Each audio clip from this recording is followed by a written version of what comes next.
Democratic Senator Mark Warner of Virginia. He's the top Democrat on the Senate Intelligence Committee. Senator, thanks so much for joining us. What's your reaction to what we just heard from the president about nationalizing all these elections? Wolf, it's beyond wacky. The Constitution makes very clear that elections are the responsibility of the state and local government. And matter of fact, historically, anytime there's even been efforts to increase security, for example, in elections in 2020 by Trump's own CISA agency, cybersecurity agency, Republican jurisdictions fought back saying, oh my gosh, we don't want the feds anywhere around here. So this is a guy that's obsessed about the fact that he lost in 2020, he lost Georgia. You know, it's bordering on the bizarre that we're 6 years later and he's still obsessed about this.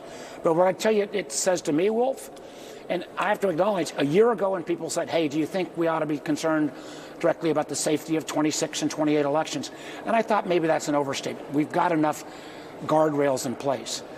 But I don't believe that anymore. I think we've seen the dismantling by this administration of the Foreign Malign Influence Center at the FBI, the Director of National Intelligence, Tulsi Gabbard, who I get to, who shouldn't be anywhere near this criminal domestic investigation in Georgia, the cutbacks at the cybersecurity agency.